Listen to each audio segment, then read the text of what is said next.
Hey, Justin. We're going to have to work on that. No, well, I was making sure that my deal was on. Hey, Jason. Are you excited? Sure, yeah. Very excited. Very excited. I like Very it. excited. All right. This is uncharted waters here for us. And I don't know if you were here enough times or saw enough times when Gary and I were doing this, but he always opened with some kind of a question to try to stump me with that, hey, Jason, at the beginning. So we'll carry on that tradition with So me. I get to ask No. you questions. No. I moved over to this chair.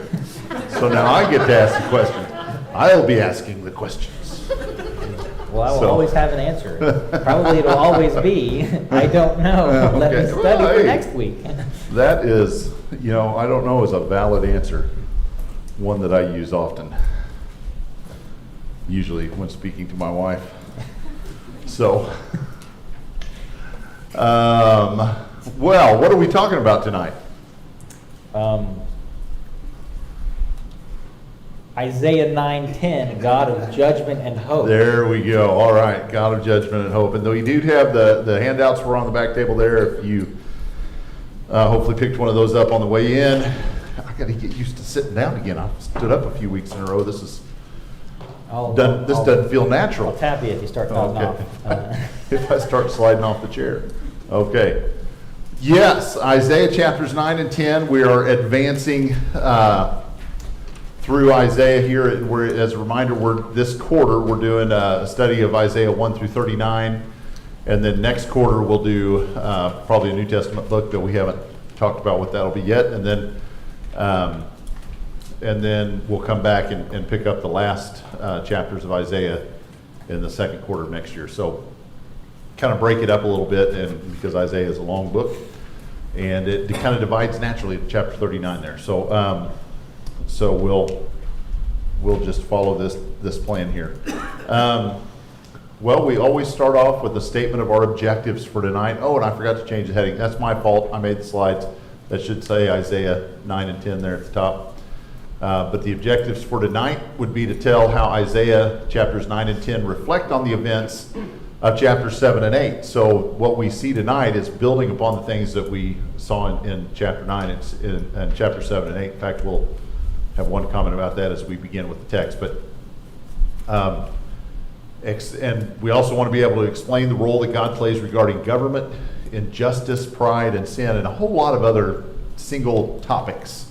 Right? I mean, those aren't the only topics covered, but kind of a representative of the topics that are covered. But a lot of government considerations tonight. Injustice is a continuing theme through the book, as we've seen. Pride takes front and center stage tonight, ironically, as one of the things that God does not like, and then sin in general. So we'll talk about all those things. And then finally, we want to reflect on what Isaiah teaches about God, which I think probably would be a safe objective for us to state through just about any one of the lessons that we're going to do through the book of Isaiah, because there is much to learn about God throughout the book. Our theme is Isaiah helps the people process the crisis they have just experienced. So what was the crisis? Anybody in the peanut gallery, the crisis from last week? Anybody? Starts with W, ends with R. War. Yeah, there was a big war that was being talked about, and it was specifically the Syro-Ephraimite War, which is a fancy way of saying Syria and Israel teamed up against the southern kingdom of Judah. And there was a lot of angst in Judah about that coming war and how they were going to deal with that. And so Isaiah tries to coach them through that, and the king chooses poorly, chooses to make an alliance with Assyria, which turns out to be a really bad idea in the long run, even though in the short term it seems to have worked, because Assyria is able to protect them from the smaller armies of Syria and Israel. So now they've been through a crisis, but there's a new crisis a brewing, and a bigger problem is coming because of their alliance with Assyria. So we're going to see that play out tonight. Review of kind of where we've been in Isaiah, and these reviews keep getting longer. I wonder why that is. Covered more chapters? Okay, let's go. God engages Jerusalem and Judah in a variety of ways, and we see some of those ways played out through the way that he talks to them through Isaiah, through a vision that Isaiah has, through a parable that Isaiah tells, through just sermons and things that Isaiah says to them. So God engages them in a variety of ways. Despite the rebellion and rejection of the people, God continues to work in the lives of the people. God continues to play his part. We've talked about the different roles that God fills, especially in those early chapters where he's compared to a faithful husband, a faithful father, a physician, and then in the roles that Judah plays with being the unfaithful wife and the rebellious son and the unlistening patient. I don't know how you'd say that. The patient. Obstinate patient. Thank you. That's a good word. See there? And the obstinate patient that doesn't do what they're told to do. But God doesn't just say, well, I'm going to take my toys and go home then. He continues to fulfill those roles that he has fulfilled all along. He continues to be that faithful husband, and he continues to be the faithful father. Johnny. That last sentence there that you've got up there that talks about what God is and what he continues to be, we still get those same things today that people say, oh, he's not going to judge us. He's not going to condemn people. Right. He's not going to be harsh to evil because he's the God of love, so everybody gets by with anything. Right. But Isaiah is telling us those are his attributes, and he's using those, and he's disciplining you because he loves you. Right. And he has grace, and he wants justice and holiness. Right. Yes, all of this discipline is for the purpose of getting them to return to him. It's for them to understand the role that he's playing. He continues to play the part of faithful father, a faithful husband, within the context of disciplining them for their unfaithfulness. He doesn't give up on his faithfulness. He disciplines them for their unfaithfulness so that they can see his faithfulness. And all the way through that, his persistent love, grace, justice, holiness, righteousness, all of those things are highlighted all the way through. And so you're exactly right. And we see that even carried into our relationship with God through Christ in the New Testament, that he continues to be all of those things, but the fact that he is all of those things means he has to punish sin. He has to punish unrighteousness. He can't let that go unpunished. Or else he would cease to be all of those things. He would no longer be a loving and gracious and just and holy God if he allowed those things to continue. So you're exactly right. We also have addressed two crises up to this point. The oppression that is rampant in Jerusalem, we dealt with that a couple of weeks ago in talking about the ways that the people that should be taking care of those who are being oppressed are actually using their wealth and their resources to continue to oppress or to hold down people that need their help. And then we also have talked about the crisis of the war that we just mentioned a moment ago. There's the cycle of oppression, judgment, and hope through the first 12 chapters of Isaiah that we kind of have seen now at this point, full cycle at least one time, through the oppression of the oppression of the people by those that should be their leaders, the judgment that God brings against them, and then the hope that is preached to the people if they will repent, if they will turn back to God's way. Preview of what we'll see tonight, laying out kind of the route we're going to take through the next two chapters. First, we're going to see that God sends Isaiah to help the people process life after the Syro-Ephraimite war. There's some questions. There's some things that we have to deal with after we've been through. Are we still God's people? If God has punished us, if God has sent an army to harm us in some way, are we still his people? He promised that he was going to protect us. How did this happen? And so there's some things we need to deal with there. And then we're going to look at it in terms of three case studies. Isaiah, which is kind of an interesting way to lay this out, but three examples or case studies of God's contemporary, which meaning contemporary in the time of Isaiah, how God is dealing with the people there, and the future work that God plans to do through the things that he is bringing about by his providence and by his sovereignty. So he's going point to Galilee and the world surrounding them. He's going to point to specifically North Israel and Judah and their relationship. And then he's going to talk a lot about Assyria in chapter 10. All right, we ready? That's the jumping off point. Now we're ready to jump into the actual lesson.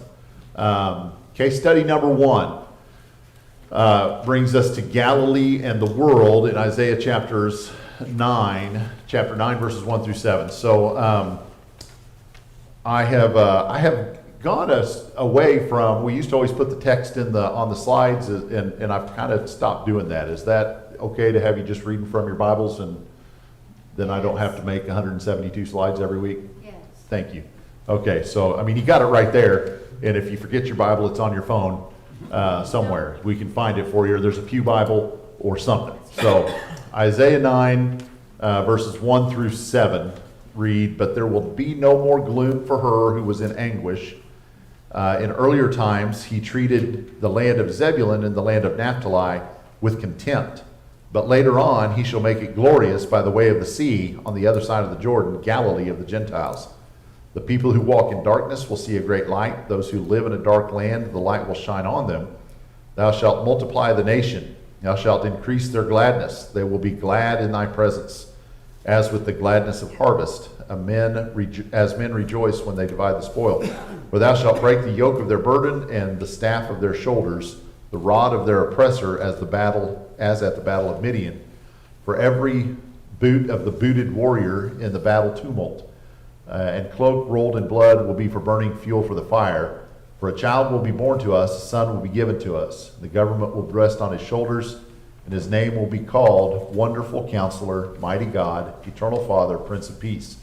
There will be no end to the increase of his government or of peace on the throne of David and over his kingdom, to establish it and to uphold it with justice and righteousness from then on and forevermore. The zeal of the Lord of hosts will accomplish this." So, despite the gloom, which there's been some gloom in these last few chapters, some pronouncement of judgment and some promise of punishment, but despite that, God continues to remember a promise that he's made, and we see a relationship with this reading, this part of the chapter, especially to the things that we have read in chapters 7 and 8. What was the nugget of promise, or the good thing that was promised in chapter 7 and 8 that kind of repeated a couple of times? Anybody remember? There'd be a remnant. There would be a remnant, but that's true, and that's in there. But the specific promise was that God would send who? Jesus. Yeah. What did he call him? Emmanuel. Emmanuel, God with us. 3 times in chapter 7 and 8, Emmanuel was promised. And now, some of the ancient texts actually don't put a chapter division here. They've got this leading straight in from chapter 8. So there's not a division as there is in our English Bibles between the end of chapter 8 and the beginning of chapter 9 in the same way. So the connection between chapters 8 and 9 is very clear in the ancient text. And sometimes we have that problem of seeing a chapter break, and so we kind of shut off what we thought about from the last chapter, and we start a new chapter, and we kind of forget about what happened before. But there's a definite connection between chapters 8 and 9 in the ancient text. And so God, despite the gloom, God's plans include a new king who will fulfill the geographic and political hopes of this prophecy. And so is that idea of a kind of a geopolitical solution to all of the difficulties in the world, is that of that part of the world, is that something that is persists from generation to generation? Do they continue to have hope of sort of a political leader that's going to come and rescue them from the threats that they face on each side? Well, I think we see that even down to the time of Jesus, where they try to take him by force at times and make him king. And they have this hope of even his disciples after his resurrection ask him the question at the beginning of Acts. Is it time now to restore the kingdom? Is it really time now? Or do we finally get what we wanted out of this deal? This whole time we've been wanting a political solution. And so God is promising a king who's going to fulfill the prophecies regarding these things, but are they going to be fulfilled the way that people want them to be fulfilled? Not necessarily. They're going to be fulfilled according to God's purpose, according to God's plan, not necessarily according to the way that we would like to see a physical kingdom laid out. Well, I thought it was really interesting when it talked about the land of Galilee has been brought into contempt. Right. And I think even that kind of piggybacking on this, and even until the day of Acts, when the leaders are saying, "Aren't these men of Galilee? Right. These uneducated fishermen?" I mean, Yep. this land is still in contempt, if in a broad sense of the word, even in Jesus' day. And Jesus is again the ultimate fulfillment of these prophecies. At the end, he has made glorious Galilee, because that's Right. where Jesus spent a lot of his time. That's a good point. That's exactly right. That it's Jesus that brings glory to Galilee, not Galilee that brings glory to Jesus. And so he did not achieve his position or his position as Messiah because he was born in the great state of Galilee. He was there despite the fact that he was from Galilee, not because of it. So that's a good point. The case study goes on with these. There are 4 names given for the coming king in this section, and he goes into some detail about each of these names. The wonderful counselor is, I don't know how I feel about this word. He says it's a shrewd and discerning ruler who cares for his people. How do you feel about that word, shrewd? Well, it is a little harsh, Yeah. but I think the thing that I thought when I first read this was counselor. At least to me, in our culture, sometimes the counselor is the guy that I'm going to go and the psychiatrist. I'm going to tell him all my problems, and he's going to say, "Oh, that's such good for you," or Yeah. But this counselor is the counselor / advisor / Right. person who sits by the king and says, Right. "We should go do this," or "We Right. should not go do this."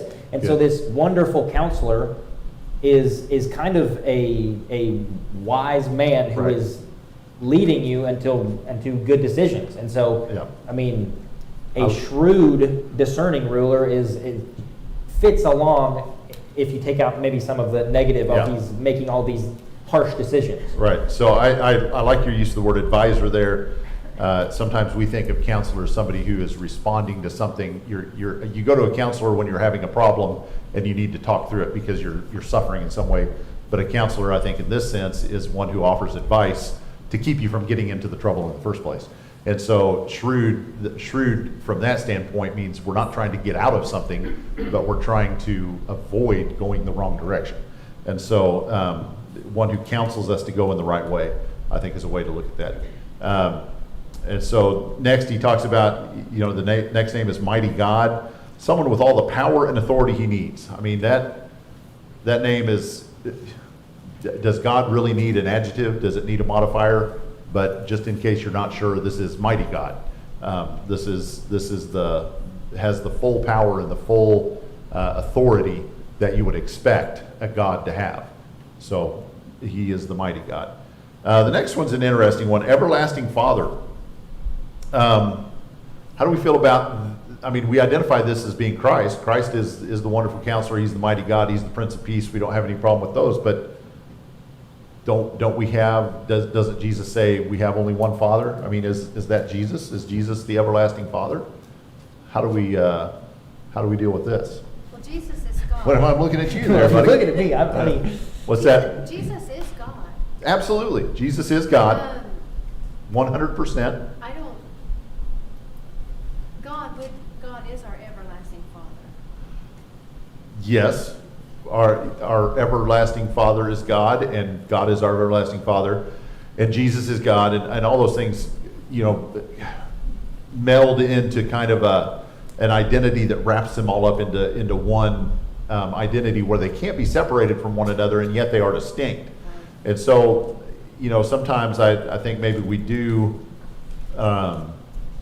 maybe the lines that we draw between the members of as we think of it as being the Godhead, the Father, Son, the Holy Spirit, as being 3 distinct individuals, yes, but they're so wrapped up in each other that they really are one, is kind of a hard thing for our minds to grasp.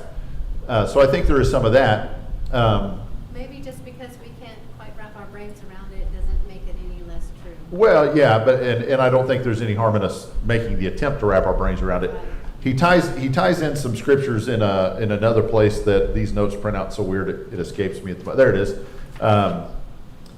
Where he ties in some other passages that refer back to the Father as being our creator. And if you think about Jesus' relationship to creation, what was Jesus, how did Jesus participate in creation? Tim? Well, Genesis 1:26. Yeah, He uses the pronoun us. yeah, Us. yep. Let us make man in our image. In our image. Yeah. And so God, the way that creation is portrayed is that God, the one we think of as God the Father, speaks the things, and it's Jesus, it's God the Son that does the work of bringing those things into existence. And so they work together as a unit in creation where they cannot be separated from one another. And this idea of being an everlasting Father is tied to that creative act. And so Jesus as our creator, well, where did I get the name fish? Where did I come from? That came from my Father. Where did we come from? We came from our Father who created us. Well, who created us? Jesus was involved in that. He is our Father as he is our creator. Greg? Yeah, and in John 8:58, Jesus said to them, "Truly, truly, I say to you, before Abraham was born, I am." Yes. So he's talking about that everlasting, eternal thing. Right. But they understood he was saying he was God. Right. And so it kind of gets both of those everlasting Right. and Yeah. God aspects. Yeah, and so I think hopefully if you weren't hung up on the idea of Jesus being referred to as Father before, I'm not trying to create a problem where none existed, but just the idea of it's not a phrase that we often use to describe Jesus. They think of him as Father, but it fits. It fits with his descriptive. Yes. Well, in Jesus' own words in John 14, he's talking about, "You have seen me, you have seen the Father." Right. And so. Yeah, and he also says in another place, "I and the Father are one." And so Jesus' identification with the Father, where that's what earlier, as I said, when sometimes we try to make those distinctions between the three members of the Godhead as being, there's no crossover, there's no connection between them, but they are so unified as to be one as well. So Tim.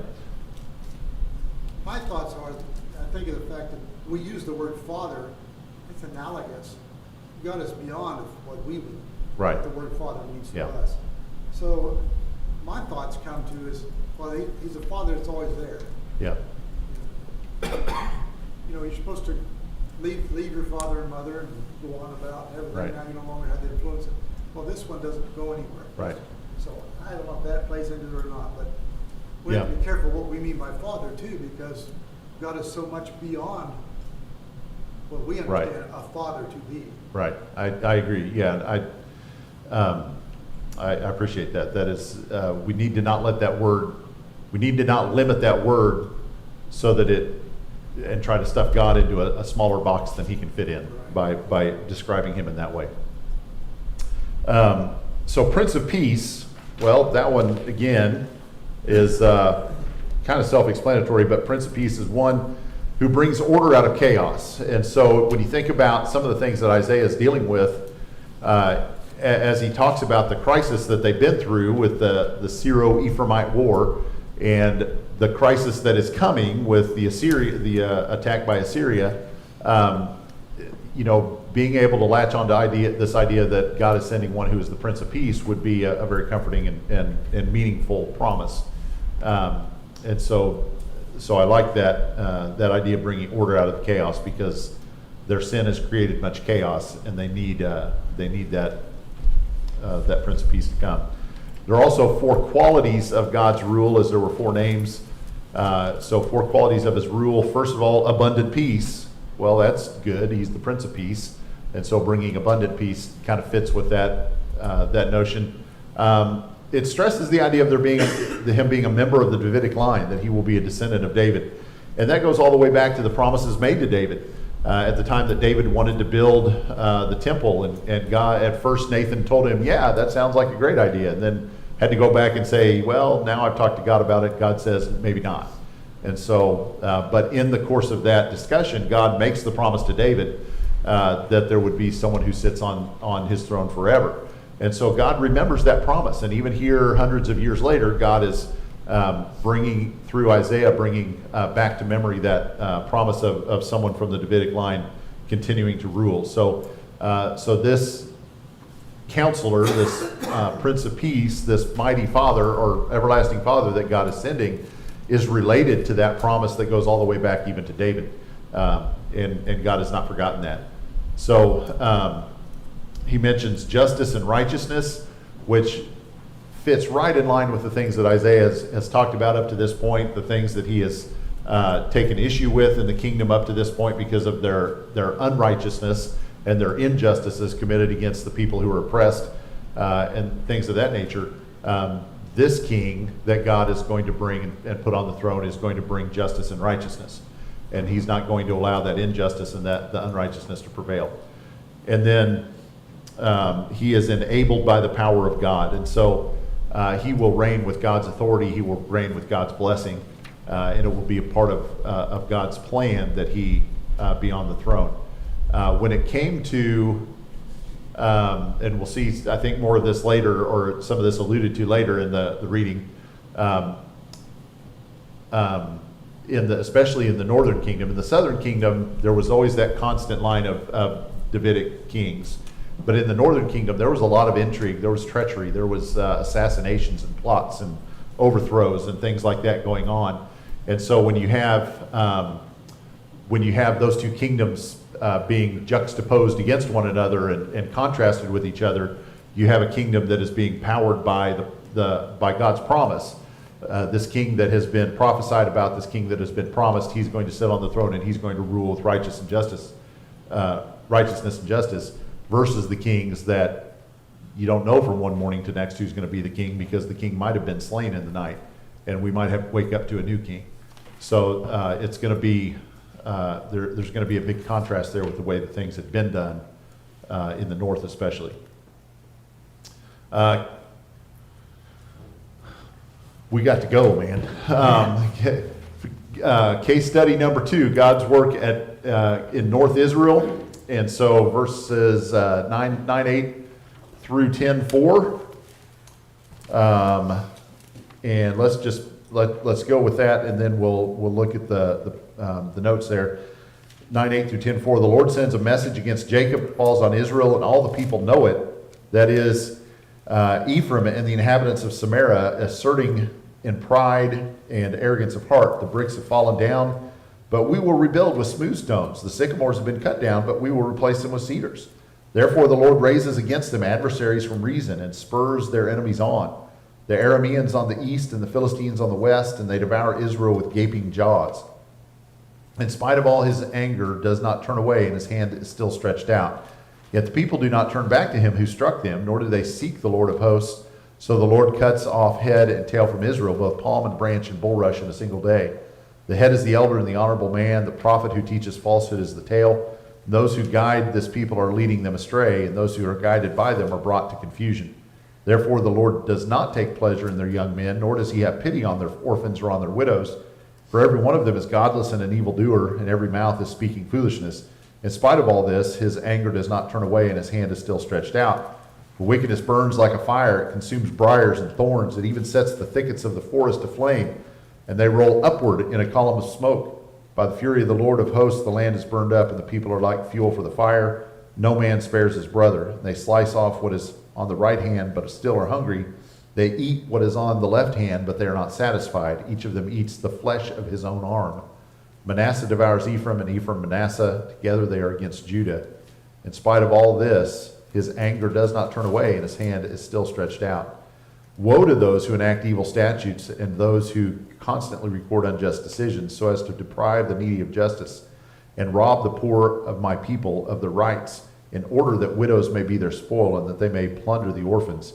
Now what will you do in the day of punishment, in the devastation which will come from afar? To whom will you flee for help? And where will you leave your wealth? Nothing remains but to crouch among the captives, fall among the slain. In spite of all this, his anger does not turn away, and his hand is still stretched out. So, kind God's work in North Israel and kind of the things that are going on as it relates to this passage is case study 2 here.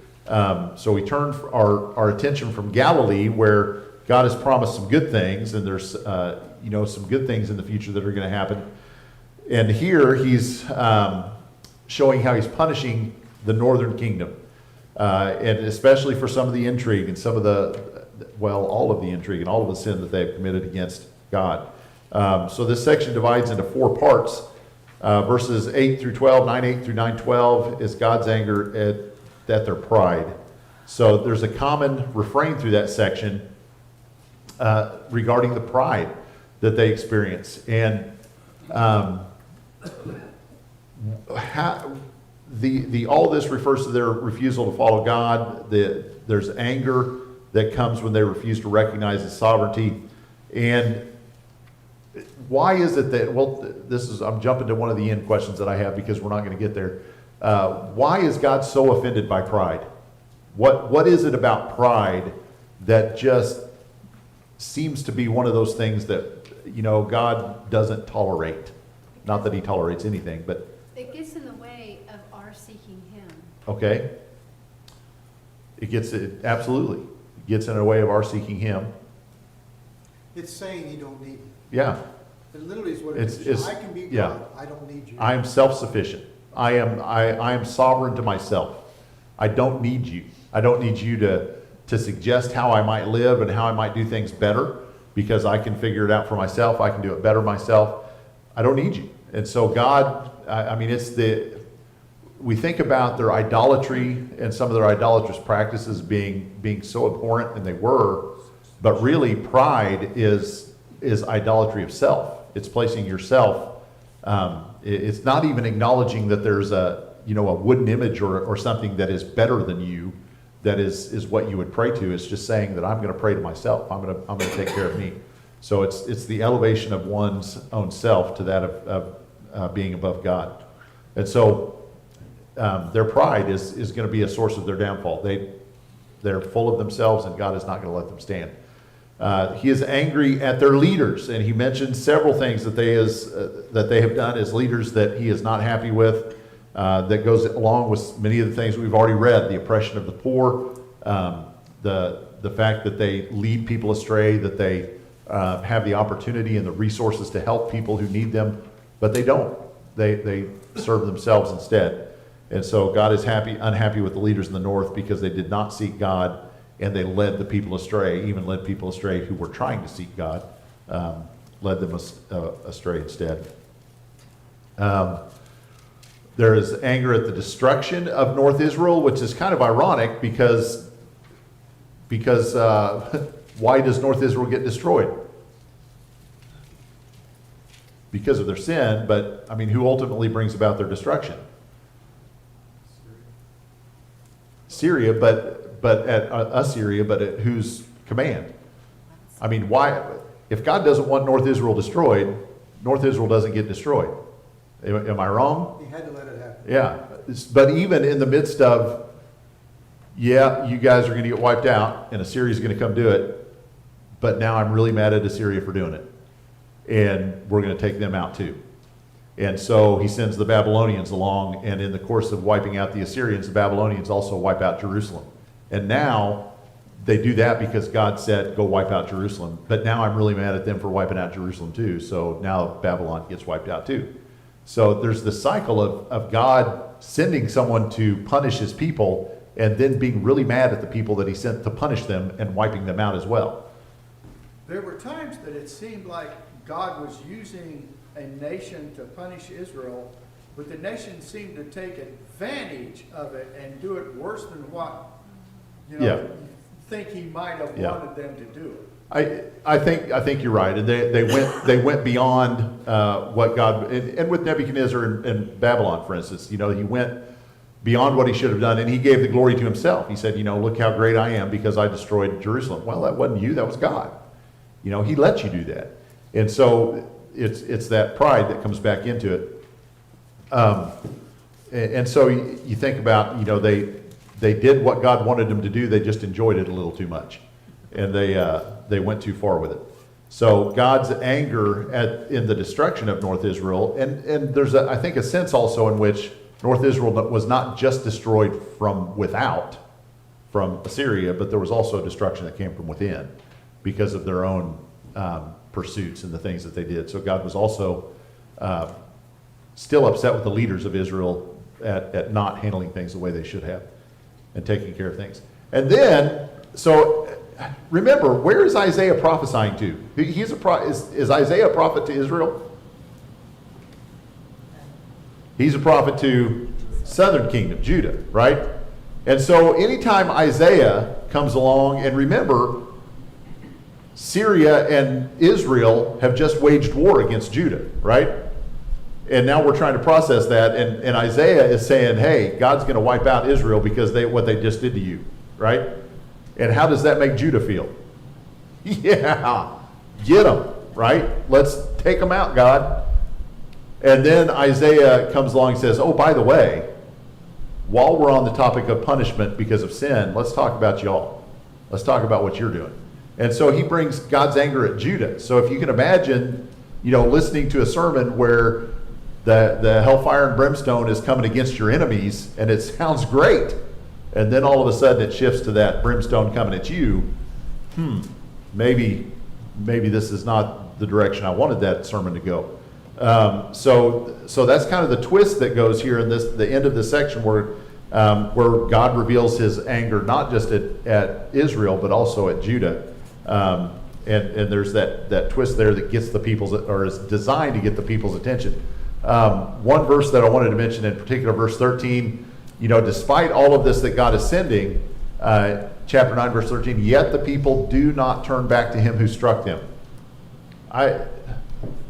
The purpose of God's punishment was not the punishment in itself. God took no pleasure in their destruction. God took no pleasure in seeing them wiped out. He wanted to restore relationship with them. Okay? And it is such a key point for us to remember that God sends that punishment to restore, but they don't take advantage of the opportunity. They continue in their sin even though God has given the opportunity. Case study number 3, chapter 10, verses 5 through 34. And let's do it. Woe to Assyria, the rod of my anger, and the staff in whose hands is my indignation. I sent it against a godless nation and commissioned it against the people of my fury, to capture booty and to seize plunder and to trample them down like mud in the streets. Yet it does not so intend, nor does it plan so in its heart, but rather it is its purpose to destroy and to cut off many nations. For it says, are not my princes all kings? Is not Calno like Carchemish, or Hamath like Arpad, or Samaria like Damascus? As my hand has reached to the kingdoms of the idols, whose graven images were greater than those of Jerusalem and Samaria, shall I not do to Jerusalem and her images just as I have done to Samaria and her idols? So it will be when the Lord has completed all his works on Mount Zion and on Jerusalem, he will say, I will punish the fruit of the arrogant heart of the king of Assyria and the pomp of his haughtiness. For he has said, by the power of my hand and by my wisdom I did this. For I have understanding, and I removed the boundaries of the people. I plundered their treasures. And like a mighty man, I brought down their inhabitants, and my hand reached to the riches of the peoples like a nest.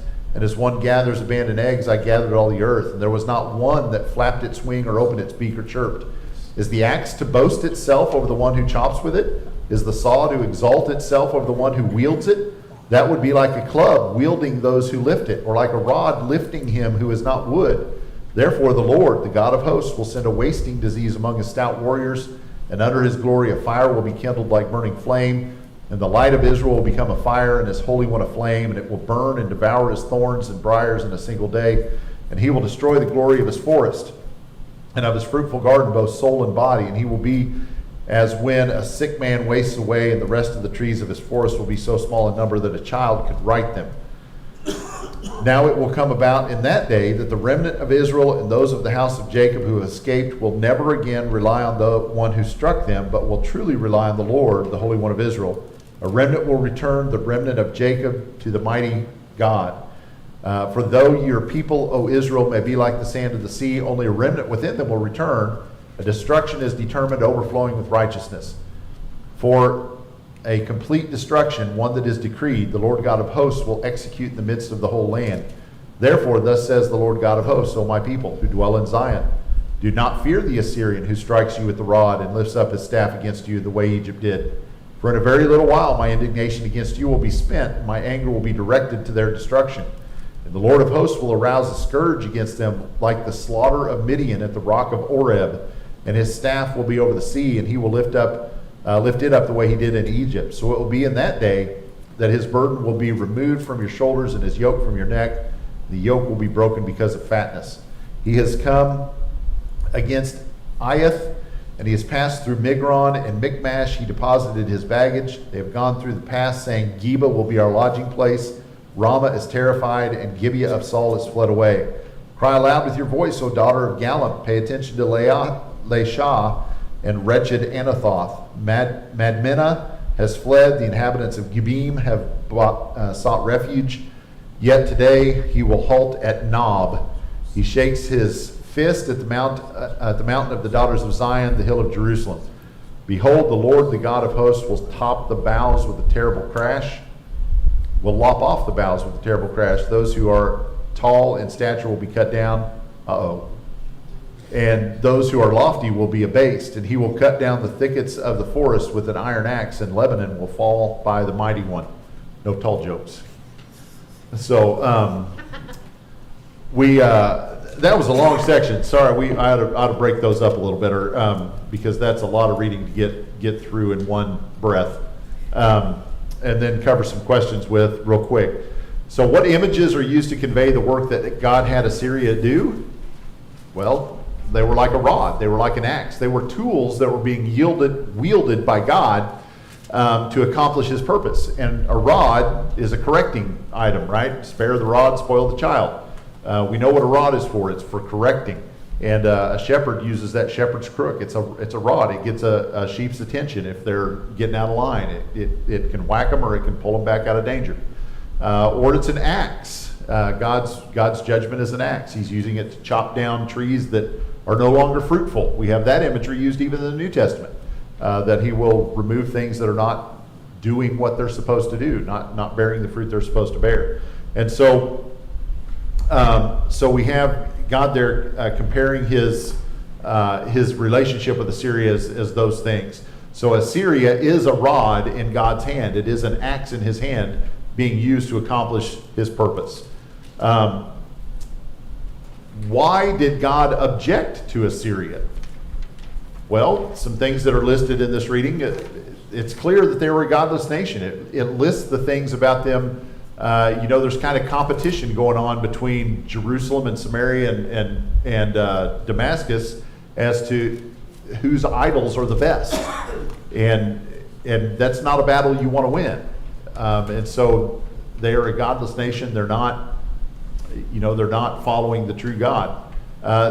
Also, as we talked about earlier, they exceeded God's command. They went beyond what he wanted them to do in chastising and reproving Jerusalem, or Israel rather, when they attacked. And then there's a long section about their pride, about how great they think they are. They're beginning at about verse 13, chapter 10, verse 13. By the power of my hand, by my wisdom, I did this. Well, no, it's God that allowed you to do this. It's God that set into motion the things that brought all these events about, and you taking credit for it puts yourself above God. And so they are prideful, and God is going to supplant them because of that. What were God's plans concerning Assyria? Destruction. I mean, and the destruction of Assyria is well documented in history. It happened. It was King Nebuchadnezzar. It was his daddy. Went in, and the capital of Assyria, which was Nineveh, was supposedly an impenetrable fortress. The walls, you could have chariot races on the walls around the city, and they were huge. And lo and behold, if the Euphrates River didn't flood its banks and wash out the foundations of that wall and knock it down, so that Nebuchadnezzar's daddy could go in and destroy the city. I wondered how that happened. But there it was. And so Assyria is destroyed, and they are destroyed convincingly and quickly once it happens. Who is the remnant? When I first saw that, I thought, well, duh, it's the people that are left. But it's kind of an interesting question. A remnant of those who are scattered, and in the immediate context, we're talking about the northern tribe, the northern kingdom of Israel. Assyria doesn't destroy Jerusalem, doesn't destroy Judah. They try. They come down and they what's the word? They made the circle around Jerusalem. Siege.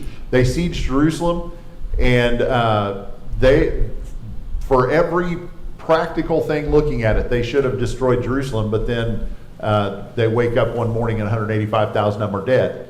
And they're just gone. God kills them all. And so, they don't succeed in taking Jerusalem. Judah survives Assyria.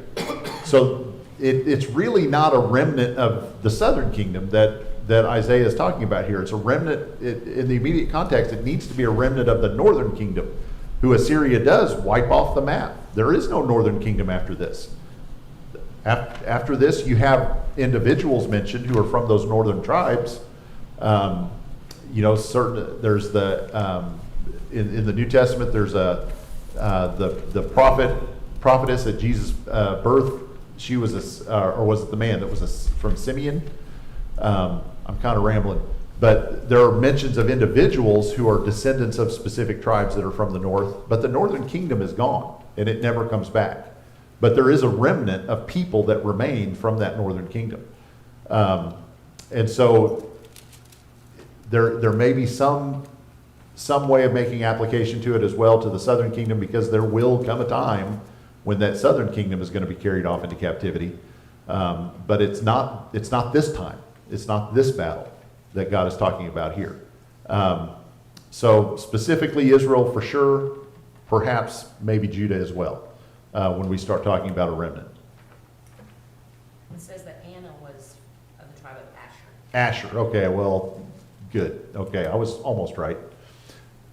So the lady at Jesus' dedication at the temple was from a northern tribe. And so we know that there was a remnant left because she could trace her lineage back through that northern kingdom. What plan is outlined in chapter 10, verses 27 to 34? And so that's that last section there as we're reading, where it's talking, it mentions all of the, I should have had Justin read that section because it had all the weird names. It had all those place names listed. And turns out those are all places that start out about 10 miles away from Jerusalem, and they get closer and closer as you go down that list, until finally you're just right outside Jerusalem's gates. And so the invasion, there is an invasion of Jerusalem from the north. There's this invasion of the Syrian army, and they make it to the doorstep of it's King Hezekiah. They make it to his doorstep, and Hezekiah can't do anything about it. I mean, there's no defeating them, but then God defeats them for him. And so the Assyrian army will advance on Jerusalem, but God will intervene. And so there's kind of a foretelling of the things that are going to happen at a future time. This is towards the end of Isaiah's time as prophet. Okay. Well, I think this section talks about God as they get there to the edge of, that very day they'll halt at Nob. Mm-hmm. And then, verse 33 and 34, it talks about, specifically 34, he will cut down the thickets of the forest with an axe. And so this axe metaphor, it started with Assyria as the axe, and now Right. the axe is being used against the Assyrians. Right. And I think that this section kind of is tied up nicely with the he shall be called these things because, mighty God was one of those. And Yeah. the mighty part is, what we addressed earlier, God is mightier than all of these other idols that are fake. And so the mighty God actually has power to stop this army. The mighty God uses this axe, but then turns around and uses the axe against them. And so just kind of is all wrapped up in this part that God is powerful, and he Right. is kind of the one using the nations toward his end. Yeah, and it's, when he's talking about one of the things that he has against Assyria, and Assyria going too far and being too prideful, back in verse 15, he asks, is the axe to boast itself over the one who chops with it? Is, Assyria was an axe being wielded by God to perform his justice, and Assyria was asserting that they were the most important part of that combination. How could the axe be more important than the one who swings it? And so God here demonstrating that, I don't need you to be my axe. I can provide my own axe, and I can chastise you. And then to not give away, don't read ahead or anything, but to give away what comes, he leads right into then a discussion about the righteous branch. And so you have God lopping off the unrighteous branch. You have him chopping down the trees that are evil and no good, but then here springs up a righteous branch. So God not only using that axe to punish, but that axe also to prepare the way for the one who needed to come that was going to bring his plan to fruition. So good way that all those things tie together there. Theological themes, real quick, Johnny. Well, just the last two verses kind of sum up what you started out with. Is it says God, the mighty one, is going to take and humble those that were prideful. Right. Yeah. But yeah, let him that thinketh he stand take heed lest he fall, and pride goeth before destruction, and all those things. I mean, it just brings a host of biblical metaphors into place there, and God is demonstrating just numerous times through this section that he will not tolerate pride. Wow, theological themes, how do you sum those up in a minute and a half? But even in the midst of chaos, God is in control. Think of what they've been through. War after war, more war is coming. Even when it feels like all is lost, even when it feels like everything is falling apart, even when it feels like God's promise has been forgotten, God is still in control. He's going to provide a remnant. He's going to protect the promises that he has made. The God who uses war will send the Prince of Peace. All of this is to bring about his will, that the Prince of Peace be the one who comes. God opposes injustice and oppression, will punish the oppressors and send one to establish justice. God opposes pride. God watches over the faithful and preserves a remnant. And God moves to act against sin, because unaddressed sin escalates and spreads and expands in his power. Think of the New Testament imagery they use of the lump or the yeast in the lump of dough, the leaven in the lump of dough. It will spread, and we have the old saying, "One bad apple ruins the barrel," right? Because that one bad apple, the rot in that one apple will spread to the rest of them. Greg, I can't help but think of Ukraine. okay, When I look at all those 6 things. Yeah. In the midst of chaos, God's there. yeah, Somehow there's a remnant of Christians that are going to help, and just think of Yeah. the pride and the injustice and the sin that's going on over Yep. there, and you just have to have faith that God is in control. right, yeah, absolutely. Yeah, I like it, modern day applications, which is what I was going to try to get to in some of these continuities, but we don't have time, sorry. The message of a restored remnant carries great importance in Isaiah. Does it bear any meaning for us today? No time for that one. Man, I wanted to talk about that one. Why does God react so forcefully against those who exhibit pride? How would you answer someone who questions God's use of violence? Oh my, that's a common criticism we hear of God. How could a loving God judge? How could a loving God, wipe out these cities where babies were there, and these kind of things? And people bring that as a criticism against God. How do we answer that? How do we respond to that? I mean, it's very real. We believe it happened, but how does God use that? And sorry, we don't have time. Isaiah 11 and 12 for next week. Thank you.